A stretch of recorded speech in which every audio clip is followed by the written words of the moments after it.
Hi friends, நான் மாலினி. ரொம்பவே tasty and எல்லாருக்கும் பிடிச்ச பரோட்டா ரெசிபி தான் பார்க்க போறேங்க. பரோட்டா செய்யறது ரொம்ப கஷ்டம்னு நம்ம வீட்டில் ட்ரை பண்ண மாட்டோம். ஆனால் ஒரே மாவை பயன்படுத்தி 3 டிஃப்ரெண்ட் டைப் ஆஃப் பரோட்டா வந்து நம்ம பார்க்க போறோங்க. சுத்து பரோட்டா, லேயர் பரோட்டா, எண்ணெய் பரோட்டான்னு 3 பரோட்டா ஒரே மாவு பிசைஞ்சு சூப்பராக ரெடி பண்ணலாம். ரொம்ப ஈஸியாக செஞ்சிடலாங்க. சின்ன சின்ன டெக்னிக் மட்டும் ஃபாலோ பண்ணி செஞ்சோன்னா போதும். கடையில் வாங்கி சாப்பிட்ற மாதிரி நல்ல சாஃப்டாக டேஸ்ட்டாக பண்ணிடலாங்க. முட்டை எதுவுமே சேர்க்காம ஃபுல்லாக வெஜிடேரியனில் தான் நம்ம ரெடி பண்ண போகிறோம். ரொம்பவே டேஸ்டி அண்ட் ஈஸியான பரோட்டாவை எப்படி செய்யறதுன்னு பார்க்கலாங்க. ஃபஸ்ட்டு பரோட்டாக்கு மாவு பிசைஞ்சுக்கலாம். நான் இந்த கப்பில் 3 கப் அளவுக்கு மைதா மாவை ஆட் பண்ணிக்கிறேன். மைதா மாவுக்கு பதிலாக நீங்கள் கோதுமை மாவுலையும் ட்ரை பண்ணலாம். கொஞ்சம் டேஸ்ட் மட்டும் டிஃப்ரெண்ட் வருங்க. கிராம்ஸில் நான் ஒரு 600 கிராம் அளவுக்கு மைதா மாவு வந்து எடுத்திருக்கேன். 2 டீஸ்பூன் உப்பு சேர்த்துக்கலாம். 1 டீஸ்பூன் சர்க்கரை சேர்த்துக்கலாம். 3 டேபிள் ஸ்பூன் ஆயில் சேர்த்துக்கலாங்க. எல்லாத்தையும் நல்லா மிக்ஸ் பண்ணிக்கலாம். உப்பு சர்க்கரை எல்லாமே மாவோட ஒன்னா கலக்கிற மாதிரி ஃபர்ஸ்ட் நல்லா மிக்ஸ் பண்ணி விட்டுட்டு, இதோடவே நம்ம எந்த கப்ல மாவு எடுத்தோமோ அதே கப்ல 1 கப் அளவுக்கு பால் சேர்த்துக்கலாங்க. கொஞ்சம் கொஞ்சமா சேர்த்து ஃபர்ஸ்ட் நல்லா கலந்துருவோம். பாலுக்கு பதிலா நீங்க முட்டை சாப்பிடுவீங்கன்னா முட்டை கூட ஒன்னு ஆட் பண்ணிக்கலாம். முட்டை பால் ரெண்டுமே வேண்டாம் அப்படின்னா நீங்க சுடுதண்ணி கூட சேர்த்து பிசைஞ்சுக்கலாங்க. இளம் சூட்டுல இருக்கிற சுடுதண்ணி சேர்த்து மாவை நல்லா பிசைஞ்சு எடுக்கணும். இப்ப நான் கொஞ்சம் கொஞ்சமா பால் சேர்த்து நல்லா பிசைஞ்சிட்டேன். மீதி நார்மலான தண்ணி சேர்த்து நம்ம பிசைஞ்சுக்கலாம். எனக்கு அதே கப்ல 2 கப் அளவு தண்ணி மறுபடியும் தேவைப்பட்டதுங்க. கொஞ்சம் கொஞ்சமா சேர்த்து நல்லா சாஃப்டா மாவு வந்து பிசைஞ்சுக்கலாம். நம்ம சப்பாத்தி மாவு மாதிரி கையில ஒட்டாம மாவு வந்து பிசையக்கூடாது. நல்ல இலகுவா சாஃப்டா இருக்கிற மாதிரி தான் பிசையணும். ரொம்ப அழுத்தம் கொடுத்தெல்லாம் பிசையணும்னு அவசியம் கிடையாது. எல்லாமே ஒன்னா மிக்ஸ் ஆகுற மாதிரி பிசைஞ்சோன்னா மட்டும் போதும். பாருங்க, மாவை நல்லா பிசைஞ்சிட்டேன். கையில எந்த அளவுக்கு நமக்கு மாவு பிசு பிசுன்னு ஒட்டுதுன்னு பாருங்க. இப்ப இந்த மாதிரி நல்லா மிக்ஸ் பண்ணிட்டு இதோடவே 1 டேபிள் ஸ்பூன் ஆயில் சேர்த்துக்கலாம். நல்லா மிக்ஸ் பண்ணிக்கலாம். ஆயில் சேர்த்தோன்னே உங்களுக்கு கையில ஒட்டாம மாவு ஈஸியா வரும். இப்ப மறுபடியும் நல்லா மிக்ஸ் பண்ணிட்டு மறுபடியும் 1 டேபிள் ஸ்பூன் ஆயில் சேர்த்துக்கிறேன். நல்லா மிக்ஸ் பண்ணிக்கலாம். இப்ப நல்லா கலந்துட்டு மாவை நல்லா இந்த மாதிரி உருட்டிட்டு மேல 1 டேபிள் ஸ்பூன் ஆயில் வந்து சேர்த்து நல்லா தடவி விட்டுறலாங்க. மேல் மாவு காயாம இருக்கட்டும். அவ்வளவுதான், நம்ம மாவு வந்து ரெடி ஆயிடுச்சு. இதை அப்படியே நம்ம மூடி வச்சு ஒரு ரெஸ்ட் விட்டுறலாம். ஒரு அரை மணி நேரத்துல இருந்து 1 மணி நேரம் ரெஸ்ட் விட்டுட்டு நம்ம பரோட்டா மாவு பிசைஞ்சோம்னா ரொம்பவே சாஃப்டான பரோட்டா கிடைக்குங்க. பரோட்டா மாவு ஊற ஊற நமக்கு ரொம்ப சாஃப்டான பரோட்டா கிடைக்கும். உங்களுக்கு டைம் இருந்தா நீங்க ஒரு ஹாஃப் டே கூட மாவை வந்து ஊற விடலாம். இப்ப அப்படியே ரெஸ்ட்ல இருக்கட்டும். இப்ப நமக்கு உள்ள கரெக்டா லேயர் வரக்காக அதுக்கு ஒரு சின்ன டெக்னிக் யூஸ் பண்ணலாம். அதுக்காக சின்ன பவுல்ல 1 டேபிள் ஸ்பூன் கார்ன்ஃபிளவர் மாவு சேர்த்துக்கலாங்க. 1 டேபிள் ஸ்பூன் ஆயில் சேர்த்துக்கலாம். நல்லா மிக்ஸ் பண்ணிக்கலாம். நல்லா இந்த மாதிரி ஃபுல்லா கலந்துட்டு இதை அப்படியே வச்சிருவோம். நம்ம பரோட்டா மாவு ரெடி பண்ணும்போது இந்த கார்ன்ஃபிளவர் மிக்ஸை அப்ளை பண்ணிட்டு நம்ம லேயர் போட்டோம்னா நமக்கு ஈஸியா லேயர் வந்து பிரிஞ்சு வரும். இது அப்படியே இருக்கட்டும். நான் 1 மணி நேரம் மாவு வந்து ரெஸ்ட் விட்டு இருந்தேங்க. இப்ப நம்ம பரோட்டா வந்து ரெடி பண்ணிக்கலாம். உங்களுக்கு மாவு பார்த்தாலே தெரியும் எவ்வளவு சாஃப்டா இருக்கு பாருங்க. நம்ம பிசையும் போதை விட ஊற வச்சதுக்கு அப்புறம் மாவு நல்லா சாஃப்டா இருக்கு.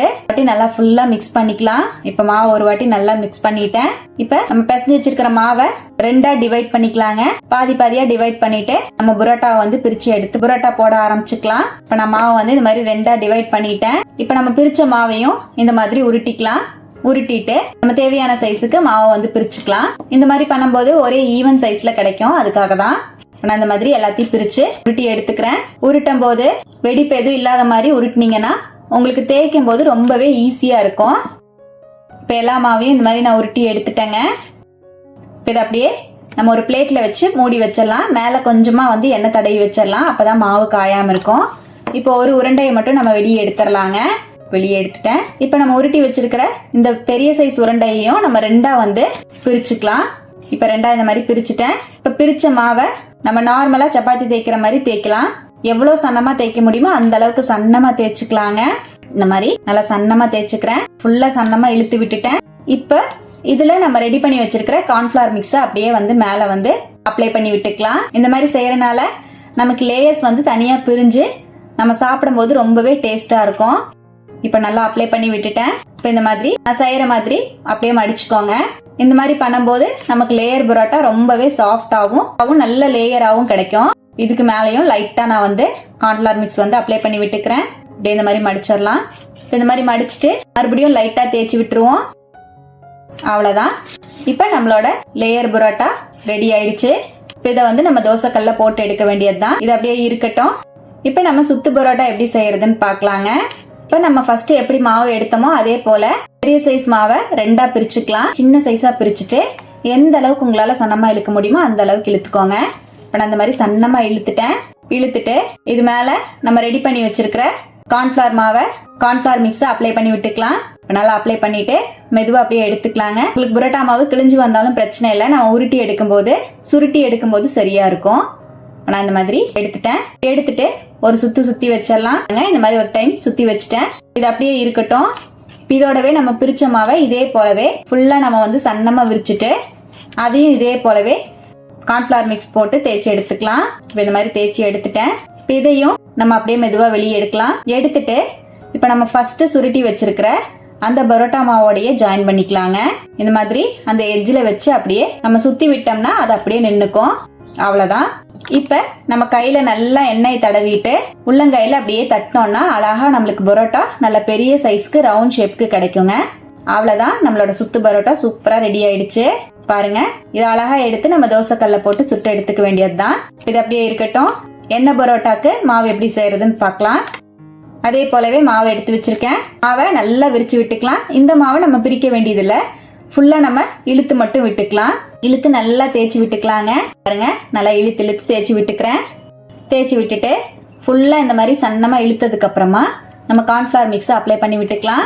ஃபுல்லா அப்ளை பண்ணிட்டேன்.